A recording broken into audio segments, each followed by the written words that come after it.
Hey guys, welcome back to the channel. So today we're going to be taking a look at the thrilling and somewhat dystopian novel The Lord of the Flies by William Golding, who wrote this in 1954. This book has been celebrated as a modern classic for its insightful psychological overview and its deep reflections on human nature, human goodness, and whether such a thing can actually exist. As usual with these sorts of videos, we'll start by looking over the narrative of the book, what actually happened, and then we'll move on to the crucial themes, the messages that Golding is trying to convey. And throughout we'll be looking over some key quotes that by the end you're going to have a really clear idea of what the book is, what it's about, and some of its key ideas. In a few words, this book is about our natural human nature. It's set on an island in the middle of the ocean, in the aftermath of a nuclear attack, and the boys who crash land there would be actually being evacuated, but finding themselves trapped on this island, they have to establish how they're going to survive and how they can eventually be rescued. The book therefore borrows from the immensely popular genre of adventure novels in this period, whereby British boys become stranded on foreign lands and master the nature around them, avoiding pitfalls and triumphing eventually through civilized reason. Indeed, the character names and the setting are borrowed from the popular novel Coral Island by Volanti. Golding's book, rather than being an addition to this trope, is actually a satire of it, and this becomes evident as the boys slowly descend into chaos and lose all sense of reason and rationality in favour of violence and a brute mentality. There's plenty of contemporary relevance for this piece, therefore, being produced in 1954. Golding himself was a Navy lieutenant on a British destroyer in World War II, and therefore witnessed the atrocities of that war, but then he came home to the ubiquitous fear and mistrust of the Cold War period. This book, in many ways, therefore, is an astute reflection of the sort of anxiety and fatalism in human nature which pervades this period. There are three main protagonists to this piece out of all the boys in the island, who, in their own way, represent very different ideas. First, there's Ralph, the inquisitive and bright-eyed boy who throughout the piece seems to represent civilization and rationality. Second, there's his friend Piggy, who's this fat, clumsy, bespectacled boy who in many ways represents intellectuality. And the book really juxtaposes and swings between the characters and personalities of Ralph and Jack, an older boy who becomes the leader of a group of choir boys. He's really representative of savagery and violence that's inherent in all of us. The tale opens already on the island from the perspective of Ralph. Him and Piggy discover a conch on the beach that they landed, and this becomes a symbol of democracy and order. They use it to bring together the boys who are scattered amongst the island, and when gathered they elect a leader, who is naturally the charismatic Ralph, who appoints the disgruntled Jack as head of the hunters. Importance is given to the lighting of a signal fire to alert passing ships, but the boys would rather play than tend to this fire, and the flames soon engulf parts of the forest, with one of the younger boys disappearing, presumably burnt to death. There's another mishap, as when a ship passes, the signal fires out. The fire had been responsibility of the hunters who had been distracted killing their first animal. Ralph and Piggy castigate Jack, who then punches Piggy across the face. When they try to restore order, the little boys, or little uns, make it clear that they're afraid of the beast that's lurking on the island, but this is soon ignored. As they sleep, a plane is shot down and a dead parachutist lands, but the boys tending the fire think it's the beast, and they rush to report to the group. A hunting party is organised, and when they see the silhouette for themselves, they return and castigate Ralph, calling him a coward. Jack then leaves, furious, and calls his hunters to join him.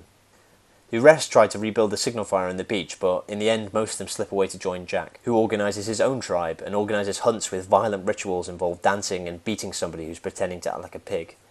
They then kill a sow and stick its head on a spike, and one of the boys, Simon, comes across the head and has an epileptic fit. But before he does so, the head reveals that he is indeed the beast, the Lord of the Flies. But this beast is also inside all of the boys, and it's not something that could be hunted. After the vision, Simon finds that the parachutist isn't the beast, and he runs to tell all the others. Upon arrival, however, he finds the others dancing and in a craze, with even Ralph and Piggy involved. And when they see Simon's shadow, they assume it's the beast, and they kill him with bare hands. The day after, Ralph and Piggy go to Jack's stronghold to try and reason with him, but in the ensuing fight, one boy, Roger, rolls off a boulder and kills Piggy, along with the conch. Ralph hides, knowing that he'll be hunted the next day, and when the hunters burn the forest to smoke Ralph out, he manages to escape onto the beach, but in the knowledge that he will soon be dead. Whereupon he stumbles across a Navy officer who has come to investigate the smoke, and all the boys arrive and begin to weep.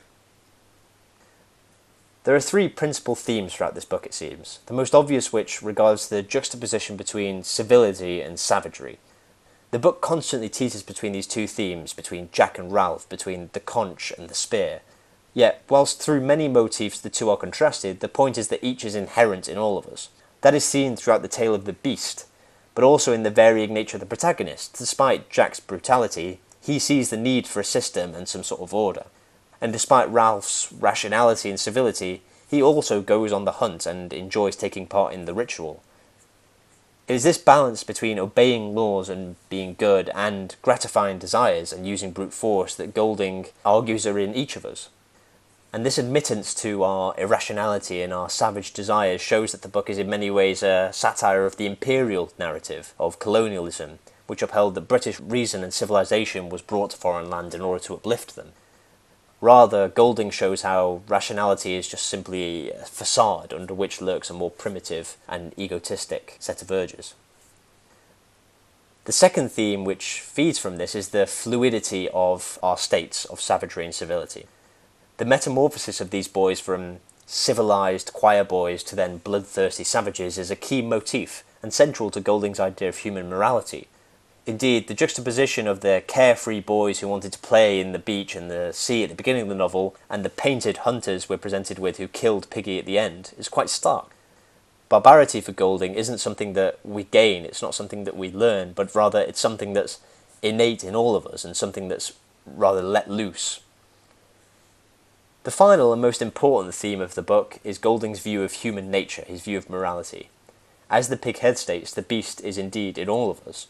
Only one of the characters in the entire group, Simon, possesses anything close to a sort of natural, inane goodness, and yet his murder and lack of relevance in the book perhaps implies that goodness is not only scarce, but also relatively useless. This book is not just an adventure tale or a dystopian fiction, but it's a really convincing treatise on human savagery and the innate evil in all of us. Even if you don't particularly agree with the philosophy itself, the way it is argued means that the book is worth your time. The balance of the characters, the use of powerful symbols and motifs, and the setting of the island provides a truly immersive experience. From the first moments, the children are described in slightly foreboding terms, for example, with their shadows like bats on the ground. It's also a really powerful book for its use of symbols, its literary style.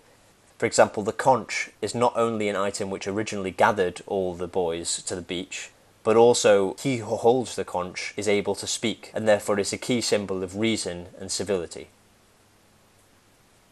I would seriously recommend everybody to read this book, and one of the closing quotes of the book summarises it better than anything else, for he says, "Ralph wept for the end of innocence, the darkness of man's heart, and the fall through the air of the true, wise friend called Piggy."